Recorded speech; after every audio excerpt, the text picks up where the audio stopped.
तो शुरू करते हैं पहले क्वेश्चन के साथ। आपको 2026 के जो भी सीजीएल, सीएचएसएल, सीपीओ, एमटीएस आप किसकी भी तैयारी कर रहे हैं, ये सीरीज आपके लिए मतलब रामबाण सिद्ध होगी। मजा आएगा इसको करने में। तो शुरू करते हैं पहले क्वेश्चन के साथ। पहला क्वेश्चन है कि कौन सी नदी गंगा नदी की सहायक नदी है। आपके सामने है चार ऑप्शन: घाघरा, कोसी, महादाई, गंडक। ये जो चार ऑप्शन आपके पास है, इन चार ऑप्शनों में से आपको सबसे पहले करना है ऑप्शन एलिमिनेशन। तो सबसे पहले हम मैप देख देख के गंगा कहाँ से निकलती है और किस किस कौन कौन सी गंगा की सहायक नदियाँ हैं, तो देखते हैं। तो सबसे पहले जो गंगा नदी है वो दो नदियाँ, भागीरथी और अलकनंदा, इन दोनों के मिलने से गंगा नदी का उद्गम होता है। उसके रास्ते में कौन कौन से शहर आते हैं वो आपको याद रखना है। उसमें है ऋषिकेश, हरिद्वार, कानपुर, इलाहाबाद, वाराणसी, पटना, भागलपुर। ये आपको याद रखना है कि कौन कौन सा पहले आ रहा है, कौन उसके बाद आ रहा है। अब देखते हैं। तो गंगा की जो सबसे बड़ी जो सहायक नदी है वो है यमुना। ये गंगा आ रही है, इसमें जो अलग अलग इसके कुछ नदियां उसके लेफ्ट साइड से जुड़ रही है, कुछ जो नदियां हैं वो उसके राइट साइड से जुड़ रही है। तो इसको हम जो लेफ्ट से जुड़ेगी उसको हम बोलेंगे लेफ्ट साइड ट्रिब्यूटरी, और जो राइट साइड से जुड़ेगी वो है राइट साइड ट्रिब्यूटरी। तो गंगा का जो लेफ्ट होगा, ये नदी जैसे ऐसे जा रही है तो इसका जो ये होगा वो लेफ्ट हो जाएगा, ये है वो इसका राइट हो जाएगा। तो उसका जो है लेफ्ट साइड है उसका पहले, तो लेफ्ट साइड के अंदर जो इसकी रिवर्स आ रही है वो है गोमती, घाघरा, गंडक, कोसी। ये उसकी है जो लेफ्ट साइड ट्रिब्यूटरी है। अगर इसकी राइट साइड की देखें तो राइट में इसकी सबसे बड़ी है यमुना। यमुना गंगा की सबसे बड़ी सहायक नदी है, यमुना नदी। और यमुना की कौन कौन सी सहायक नदी है, इसमें है चंबल, सिंध, बेतवा, केन। और राइट में और कौन सी जुड़ रही है, सोन नदी, और इसमें एक आप सोन नदी है इसके अंदर। अब देखते हैं ये आगे किसके साथ जुड़ रही है। गंगा यहाँ आएगा, फरुखा जो बांध परियोजना है उसके तहत ये इधर से निकलेगी गंगा से हुगली नदी। हुगली में आके जाके कौन मिलेगी, दामोदर। गंगा को आगे बांग्लादेश में हम नाम से किस नाम से पुकारेंगे, पद्मा। इधर से जो ब्रह्मपुत्र आ रही है, ब्रह्मपुत्र को हम किस नाम से पुकारते हैं, जमुना। दोनों मिलने से क्या बनेगी, मेघना। इस मेघना में आके कौन सी रिवर मिलेगी, वो है बराक रिवर। भूलना नहीं, बराक रिवर। बराक से आपको याद आ रहा होगा बराक ओबामा, और उसकी जो ऑटोबायोग्राफी नहीं, उसकी जो बराक ओबामा की जो पुस्तक है उसका नाम आप मुझे कमेंट में बताइए। अब देखते हैं, अब इसमें कौन कौन सी है, आप इसमें खुद ऑप्शन एलिमिनेशन देखिए। इसमें जो पहला ऑप्शन आ रहा है घाघरा। घाघरा जो रिवर है ये आपको पता हो तो ये इसकी घाघरा इसकी लेफ्ट बैंक ट्रिब्यूटरी है, तो घाघरा तो उत्तर नहीं होगा। कोसी नहीं होगा, गंडक नहीं होगा। एक ऑप्शन है महादाई रिवर, तो ये उसका उत्तर हो जाएगा। अब चलते हैं अगले क्वेश्चन पे। अगला क्वेश्चन है कि कर्क रेखा भारत में किस किस राज्य से होकर गुजरती है। इसकी तो ज़्यादातर लड़कों को पता ही होगा कि ये भारत में 8 स्टेट ऐसे है जिससे होकर जो कर्क रेखा है, ट्रॉपिक ऑफ कैंसर है, वो 8 स्टेट ऐसे है इंडिया में जिनसे होकर ये गुजरती। कर्क रेखा जो 8 स्टेट से होकर गुजरती है उनकी जो ट्रिक्स है वो है मित्र पर गमचा जार। मीस से मिजोरम, त्रिपुरा, पश्चिम बंगाल, राजस्थान, गुजरात, मध्य प्रदेश, छत्तीसगढ़, झारखंड, ये स्टेट आपके हैं। इनमें से किस राज्य से होकर गुजरती है, तो इनमें से जो एक ही ऑप्शन है ये आपके सामने है मिजोरम। बाकी जैसे महाराष्ट्र है, महाराष्ट्र तो नीचे आ गया, फिर आपके आंध्र प्रदेश है वो भी नीचे आ गया, गोवा। तो इसका मतलब जो कर्क रेखा है, ये जो स्टेट दिए गए हैं तीन ऑप्शन, ये सारे के सारे जो स्टेट है तीनों के तीनों ये कर्क रेखा से नीचे की ओर है, तो इसका मतलब इनसे होकर कर्क रेखा नहीं गुजरती। अब चलते हैं अगले क्वेश्चन की ओर। यह है कि भारत के किस आधुनिक क्षेत्र में पांचाल महाजनपद स्थित है। तो जो 16 महाजनपद थे इनको हम देखते हैं कि ये कौन कौन से थे, इनकी राजधानी कौन कौन सी थी और वर्तमान में ये कहाँ कहाँ पे है। सबसे पहला है अंग। तो अंग की राजधानी चंपा। वर्तमान में ये जो बिहार का मुंगेर और भागलपुर वाला इलाका है, उस इलाके में है मगध जिसकी राजधानी थी गिरिराज या राजगीर। उसकी जो मॉडर्न लोकेशन है, जो अब अभी वो अगर उसको अभी देखें तो वो कहाँ पे है, तो वो है गया और पटना में। काशी की काशी और मॉडर्न स्थिति है वो है बनारस। वत्सा, कौसम्बी, इलाहाबाद। कोसला की श्रावस्ती, ईस्टर्न यूपी। सूरसेन की मथुरा, वर्तमान में भी मथुरा है। पांचाल की है अई क्षेत्र, और जो वेस्टर्न यूपी है, जो पश्चिमी यूपी का इलाका है, वो वर्तमान है। और ये हमारा क्वेश्चन आया हुआ है, तो इसका जो उत्तर होगा वो होगा पश्चिमी यूपी। जो ऑप्शन आपके सामने है डी, वो उसका उत्तर है कि जो पांचाल महाजनपद है वो वर्तमान में कहाँ स्थित है, तो वो है पश्चिमी यूपी में। बाकी देखते हैं तो कुरु है, तो कुरु की राजधानी इंद्रप्रस्थ, वो वर्तमान में मेरठ और उसके आसपास जो हरियाणा वाला इलाका है। मत्स्य की विराटनगर, जयपुर वाला इलाका है। चेदी की है बांदा वाला इलाका है, बुंदेलखंड में। अवंती की उज्जैन या महिष्मती, जो मध्य प्रदेश वाला इलाका है। गांधार की तक्षशिला, रावलपिंडी, जो वर्तमान में जो पाकिस्तान वाला है, तो यह होगी पाकिस्तान के अंदर। गांधार वर्तमान के अंदर जो रावलपिंडी है वहाँ पे। कंबोज की है पुंजा, राजौरी, या जो ये इलाका ये कश्मीर के अंदर है ये। फिर आप वज्जी है और मल्ला है, ये दो ही है। आगे चलते हैं। तितोड़ा भारत के किस राज्य में अविवाहित लोगों द्वारा किया जाने वाला एक पारंपरिक लोक नृत्य। इस तितोड़ा को पढ़ोगे तो ये थोड़ा बहुत आपको साउंड करेगा कि ये वर्ड राजस्थान या गुजरात से जुड़ा हुआ है। आप अगर यहाँ रहोगे तो आपको पता चल जाएगा कि ये जो वर्ड है, ये इसको वर्ड पकड़ोगे तो आपको लगेगा कि ये इस साइड से ज़्यादा हो सकता है। तो इसके अंदर देखोगे तो आपको सिर्फ एक गुजरात ऐसा है जो आपको लग रहा है कि आपका अगर तुक्का लगाना चाहो, या आपको नहीं पता बिल्कुल भी इसके रिलेटेड, क्योंकि ये आप अक्सर पढ़ते नहीं हो। इसमें आपको देखना कि ये वर्ड कौन से इलाके में बोला जा सकता है। अगर आप लोगों को वार्तालाप करते हो या न्यूज़ मीडिया देखते हो या बाकी मतलब यूट्यूब वगैरह देखते हो, तो आपको वर्ड से पता चल जाता है कि ये वर्ड किस साइड का हो सकता है। तो उस आधार पर अगर आप लगाओगे तो इसमें आपका जो गुजरात है वो एकदम फिट बैठ रहा है। बाकी से जैसे कर्नाटक है, मेघालय, पश्चिम बंगाल, इनसे आपको लग रहा है कि ये उत्तर नहीं होगा। तो ये एक तिथोड़ा है, वो है गुजरात में किया जाने वाला अविवाहित लोगों द्वारा किया जाने वाला लोक नृत्य है। तो अविवाहितों को भी यहाँ पे निराश नहीं किया जा रहा है, वरना कुंवारों की हालत क्या होती है कहने की जरूरत नहीं है। अब देखते हैं अगला। अगला प्रश्न है कि यह है कि यूनिफॉर्म सर्कुलर मोशन से रिलेटेड है कि यूनिफॉर्म सर्कुलर मोशन होती क्या है। इसका मतलब एक समान वृत्तीय गति, मतलब वर्ताकार पथ है उसके अंदर आप एक समान वेग से, मतलब मान लीजिए वर्ताकार पथ है, आप यहाँ से मान लीजिए 2 पॉइंट, ये ए है ये बी है। अगर आप ए से बी अगर आप 2 मिनट में जा रहे हो एक निश्चित गति से, वहीं आप बी से वापस सी 2 मिनट में जा रहे हो, वही जो गति है वो सेम रहेगी। इसको हम बोलेंगे एक समान वर्तीय गति। तो चंद्रमा की सेम टू सेम अर्थ है, उसके वो चंद्रमा करता है जिस प्रकार से अर्थ के चारों ओर परिक्रमा करता है, सेम टाइप पृथ्वी है, हमारी जो अर्थ है वो जो सूर्य है सन है, उसके अराउंड भी सेम टू सेम एक लिमिटेड टाइम है उसके अंदर भी करती है परिक्रमा। तो दोनों के दोनों है वो वर्तीय गति के, एक समान वर्तीय गति के दोनों एग्जाम्पल है। और जो चंद्रमा है, आपको मैं आपको एक क्वेश्चन पूछ लेता हूँ कि जो चंद्रमा है वो पृथ्वी के कौन से कारण के कारण पृथ्वी के चारों ओर परिक्रमा करता है, ये आपको बताना है। क्या उसके पीछे जो मेन जो रीजन है वो क्या है। एक तो आप बोलोगे कि जो पृथ्वी का जो गुरुत्वाकर्षण है वो भी एक उसका रीजन है। इसके अलावा एक और जो मेन जो रीजन है वो आपको बताना है कमेंट के अंदर कि उसके कारण से जो चंद्रमा है वो पृथ्वी के चारों ओर चक्कर लगाता है। ये आपको एक योजना से जुड़ा हुआ जो प्रश्न है वो मैंने आपके सामने रखा है कि नेशनल ग्रीन हाइड्रोजन मिशन उसका एम क्या है। तो उसका जो मेन एम है वो है कि 2030 तक हमें जो प्रति वर्ष जो हरित हाइड्रोजन, सबसे पहला वर्ड आपके सामने है कि ये ग्रीन हाइड्रोजन क्या है। ग्रीन हाइड्रोजन का मतलब ये जो रिन्यूएबल एनर्जी है, मान लीजिए वो चाहे सोलर पैनल से आ रही है या जो विंड मिल है, जो ये विंड मिल है इनसे आ रही है, इनसे जो हमें इलेक्ट्रिसिटी मिल रही है, उस इलेक्ट्रिसिटी के माध्यम से H2O जो जल है उससे हमें हाइड्रोजन निकालना, इलेक्ट्रोलाइसिस प्रक्रिया के द्वारा जो हाइड्रोजन निकालेंगे उसको हम बोलेंगे ग्रीन हाइड्रोजन। तो इसका जो है जो 2030 तक हमें जो हासिल करना है वो है 5 MMT। MMT का मतलब है million metric ton per annum. हर साल हमें 2030 तक 5 million metric ton green hydrogen प्राप्त करना है। अगला क्वेश्चन है इंडिया डिवाइडेड। तो ये जो पुस्तक है जो ये पूछ रहा है, एक तो जैसे मुगल साम्राज्य से जो मुगल एम्पायर है उससे रिलेटेड वो एक तो पूछ रहा है।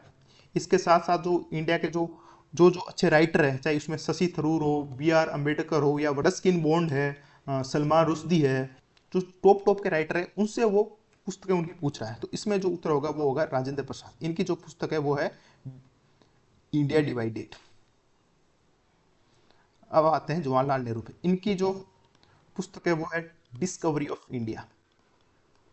डिस्कवरी ऑफ इंडिया जो है जवाहरलाल नेहरू की पुस्तक का नाम है। BR अम्बेडकर की जो मेन जो 2 पुस्तकें हैं, एक तो है waiting for A visa, and दूसरी जो पुस्तक है वो है द शुद्राज। ये इनकी दो पुस्तक है, वो आपको याद, इनकी इसके अलावा भी बहुत ज़्यादा पुस्तक है, मतलब मेन तो ये जो दो ज़्यादातर एसएससी पूछती है वो ये है, waiting for A visa and the Shudras. आगे चलते हैं। फतेहपुर सीकरी का स्थापत्य विकास किस मुगल सम्राट ने शुरू किया था? तो जो फतेहपुर सीकरी है उसका जो विकास है वो अकबर ने शुरू किया था, क्योंकि जो अकबर था उसने जो शेख सलीम चिश्ती थे, जो शेख सलीम चिश्ती थे उनकी याद के अंदर इसको बनवाया था फतेहपुर सीकरी को। इवन उस टाइम उसने बनाने के बाद इसको कैपिटल भी रखा था, जो मुगल साम्राज्य की कैपिटल भी फतेहपुर सीकरी को रखा था। तो शेख सलीम चिश्ती थे, उनकी याद में, उनके सम्मान के अंदर फतेहपुर सीकरी का निर्माण अकबर ने करवाया था। इसके अलावा एक बुलंद दरवाजा है, वो उसने गुजरात विजय हुई थी उसके उपलक्ष्य में करवाया था। अगला क्वेश्चन हम देखते हैं, इनमें से संश्लेषित सूचक बोले तो सिंथेटिक इंडिकेटर कौन कौन से? तो ये दोनों ही हैं वो सिंथेटिक इंडिकेटर है। इंडिकेटर इसलिए कि एसिड और बेस, अम्ल और सार का पता करने के लिए जिनका यूज किया जाता है। तो इनमें से सबसे पहला है फिनोप्थेलिन। जो फिनोप्थेलिन है वो सेम टू सेम पानी के जैसा होता है, रंगहीन। जब इसको आप अम्ल है उसके अंदर डालते हो, तो अम्ल को अगर आप फिनोप्थेलिन में डालते हो तो वो उसका जो कलर है वो पानी के जैसा का जैसा ही रहता है। पर जैसे ही आप इसको सार पे डालते हो तो इसका जो कलर है वो पिंक कलर का हो जाता है। ये अब सेम टू सेम आते हैं मेथिल ऑरेंज पर। तो मेथिल ऑरेंज से आ रहा था, ये ऑरेंज कलर का है। तो अगर इसमें अगर एसिड होगा तो हो जाएगा ये रेड, अगर ये बेसिक अगर सार होगा तो ये हो जाएगा येलो। ये आपको याद रखना, क्योंकि एसएससी इनसे रिलेटेड बहुत ज्यादा क्वेश्चन पूछ रही है। तो इसमें दोनों उत्तर होगा, बोथ 1 and 2। अगला क्वेश्चन है, यस ये भी बहुत बढ़िया। समुद्र तक पहुंचते पहुंचते नदी का प्रवाह धीमा हो जाता है तथा नदी अनेक धाराओं में विभाजित हो जाती है, जिनको कहा जाता है। मतलब ये मान लीजिए कि कोई रिवर है, वो हिमालय से निकल रही है। तो हिमालय से जब वो निकलेगी तो इसमें मान लीजिए गंगा नदी निकल रही है, तो उसमें से कुछ नदियां उसके राइट साइड से जुड़ेगी। मान लीजिए गोमती है, घाघरा है, तो ये जो रिवर है गंडक है, तो ये इसके राइट साइड से जुड़ेगी। कुछ जैसे यमुना है, चंबल सिंध बेतवा है, केन है, ये इसके जो है जो नदी है वो इसके लेफ्ट साइड से भी जुड़ेगी। ये तो जुड़ेगी जब ये मिड पार्ट में होगा, ये इसकी जो मिड जर्नी है उस टाइम ये जुड़ेगी। लेकिन जब ये समुद्र में मिलेगी, मान लीजिए ये कोई समुद्र है, तो यहां पर पहुंचते पहुंचते फिर वो बटने लग जाती है छोटी छोटी नदियों के अंदर। उसको क्या कहा जाता है? तो उसको बोला जाता है, इनको तो हम बोलते हैं ट्रिब्यूटरी, इसका उल्टा हो जाएगा डिस्ट्रीब्यूटरी, वितरिका। वितरिका मतलब बांट देना। तो ये वापस छोटी नदियों में बढ़ जाती है, उसको हम बोलते हैं डिस्ट्रीब्यूटरी। ये है तटबंध, मतलब ये रिवर जा रही है तो इसका जो तट है वो हो गया फ्लड प्लेन। जैसे इसका जो गंगा का जो फ्लड प्लेन है वो बिहार साइड का जो इलाका है वो गंगा का फ्लड प्लेन है। ट्रिब्यूटरी ये हो ही। अब चलते हैं अगले क्वेश्चन पे। ये 2011 की जो सेंसस है उससे रिलेटेड क्वेश्चन है कि 2011 की जनगणना के अनुसार भारत में कुल कितने गांव हैं? तो ये जो गांवों की संख्या आई थी वो 6,40,867। ये फैक्चुअल क्वेश्चन है, पर इसमें जो दूर दूर ऑप्शन दिए हुए हैं तो आप ऑप्शन एलिमिनेशन कर सकते हो। और ये जो जनगणना हुई, जो 2011 की जो सेंसस हुई थी वो 2 पार्ट में हुई थी। ये जो आपको क्वेश्चन आया था CGL 2024 के अंदर कि जो 2011 की जो सेंसस है वो कितने पार्ट में हुई थी, तो ये 2 पार्ट में हुई थी। इसमें क्या है कि जो अभी जो वर्तमान 2027 में अभी होगी, 26-27 में जो हो रही है, तो उसके अंदर भी 2 पार्ट में ही है। क्योंकि जो पहले के अंदर जो होती है वो घरों की गणना होती है, आपके जो मकान है इनके आपको पहले जो राउंड होता है उसके अंदर काउंटिंग होती है। दूसरे के अंदर जो ह्यूमन बीइंग है उनकी जो काउंटिंग है वो दूसरे राउंड के अंदर जो ह्यूमन बीइंग है उनकी काउंटिंग होती है। अगले क्वेश्चन में जाते हैं। बर्फ जैसे ठंडे पानी से भरे गिलास की बाहरी सतह पर पानी की बूंदें क्यों बनती है? यस, ये जैसे गिलास है, इसके अंदर आपने रख दिया बर्फ, ये आपने बर्फ की सीली रख दी, लेकिन आप थोड़े टाइम के बाद देखते हो इसके बार बार जल की जो छोटी छोटी बूंदें वो इसके चारों ओर आ गई। वो कहां से आई? या आप पानी की बोतल के आसपास में ये सेम चीज देखते हो। अगर पानी की बोतल अगर बर्फ से भरी हुई है, उसके चारों ओर ये बूंदें आ जाती है, ये कहां से आ जाती है? तो ये जो जल वाष्प होती है, जो छोटी छोटी जो जल की बूंदें जल वाष्प के रूप में होती है, वो जब ठंडे पानी के कांटेक्ट में आती है, यहाँ पे उसको टेम्परेचर बहुत कम मिला, तो वो जो जल वाष्प है वो इन बूंदों के रूप में कन्वर्ट हो जाती है। ये हवा के मौजूद जल वाष्प ठंडे कांच के संपर्क में आने पर संघनित हो जाती है। यस, ये इसको हम प्रक्रिया बोलते हैं संघनन। कंडेंसेशन है जो प्रक्रिया, वो इसमें होती है। अब चलते हैं अगले में, the race of my life. Yes yes, ये तो बच्चों तुम्हें सबको आता है। उत्तर है मिल्खा सिंह। यस यस, ये तो सबको आता है। पीटी उषा की मुझे आप बुक का नाम बता दीजिए, मैं बता देता हूं, the golden girl. The golden girl एक नीरज चोपड़ा की पुस्तक आई 2 साल पहले हुए, वो आपको कमेंट में बतानी है। अभिनव बिंद्रा की जो किताब है ए शूट एट हिस्ट्री, तो अभिनव नीरज चोपड़ा की जो बुक है उसका नाम आपको कमेंट में बताना है। नेक्स्ट क्वेश्चन जो हमें इसमें जो the universal law of gravitation states that the gravitational force between two object is proportional to. Yes, सबसे पहले तो गुरुत्वाकर्षण बल है क्या?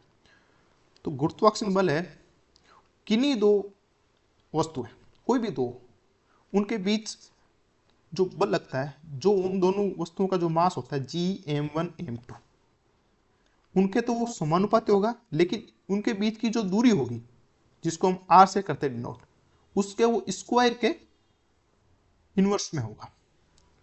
ये है पूरा जो ग्रेविटेशनल फोर्स है उसका फॉर्मूला। तो इसमें हमें पूछा है कि ये द्रव्यमानों के अंतर के, पहला तो गलत, क्योंकि द्रव्यमानों में जो गुणनफल है मल्टीप्लिकेशन है, दोनों तो दोनों मास m1 और m2 है, उनका जो मल्टीप्लाई है उसका तो वो समानुपाती है। अब सम ऑफ मासेस सम भी नहीं है, ये दूसरा ऑप्शन है वो भी गया। द प्रोडक्ट ऑफ मासेस द्रव्यमानों के गुणनफल, बिल्कुल सही भाई, तीसरा ऑप्शन है वो इसमें बिल्कुल सही हो जाएगा। द्रव्यमानों का वर्ग, ये भी गलत, तो इसमें ऑप्शन 3 है वो। आपको अगर ये फॉर्मूला आ रहा था तो ये क्वेश्चन आपका आराम से बन जाता। आगे देखते हैं कि भारत में एलपीजी सुधारों के संदर्भ में अर्थव्यवस्था के खुलने से क्या क्या तेजी आई। पहले तो देखते हैं कि भारत में एलपीजी सुधार हुए क्या। तो भारत में जो एलपीजी सुधार हुए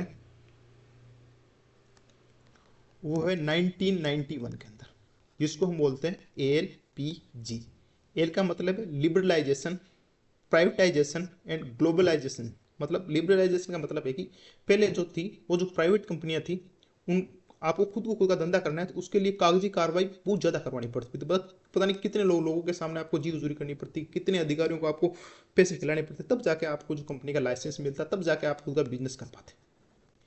लेकिन ये आने के बाद उसको वो कम से कम किया गया। प्राइवेटाइजेशन का मतलब है कि ज़्यादा से ज़्यादा जो जो मतलब ज़्यादा से ज़्यादा कंपनियों पर सरकार का जो अधिकार था उसको कम करना, धीरे धीरे धीरे धीरे उनका जो शेयर है वो कम करते जाना और ज़्यादा से ज़्यादा चीज़ों को प्राइवेट हाथों में करना। ग्लोबलाइजेशन मतलब है कि विदेश के बाजारों को भारत के लिए खोल देना। मान लीजिए कोई भी विदेशी कंपनी है, वो भारत के अंदर जो उसकी चीज़ें हैं वो बेच सकती है। पहले उसके लिए बहुत ज़्यादा जो रेस्ट्रिक्शन लगाए गए थे, बहुत ज़्यादा, मतलब उसके लिए कानूनी कार्रवाई कर दी गई थी कि जिसके कारण उसकी मजबूरी में उसको आ नहीं पाती थी, यहाँ के जो कंपटीशन है वो फेस ही नहीं कर पाती थी। लेकिन 1991 के बाद हमने जो टैक्स थे बाहर से आने वाले वो हमने बहुत कम किए। हमारी जो इकोनॉमी है वो भी विदेशियों के लिए खोल दी गई। मान लीजिए कोई यहाँ पे बहुत बढ़िया, जैसे महिंद्रा की बहुत बढ़िया गाड़ी जो बन रही है वो फॉरेन जा सकती है। मान लीजिए कोई BYD जैसी अच्छी कंपनी है वो भी भारत में आ सकती है। ये तीनों थे। तो इसमें एक तो क्या हुआ कि बाहर से निवेश को से ज़्यादा लेकर आना था, तो increase in foreign direct investment, पहला ऑप्शन से, पहला ऑप्शन बिल्कुल सही है। Decrease in the foreign exchange reserve, बिल्कुल गलत। वीडियो आपको कैसा लगा आप कमेंट में बता दीजिए। देखने के लिए धन्यवाद, और सब्सक्राइब आप कर सकते हैं अच्छा लगा तो।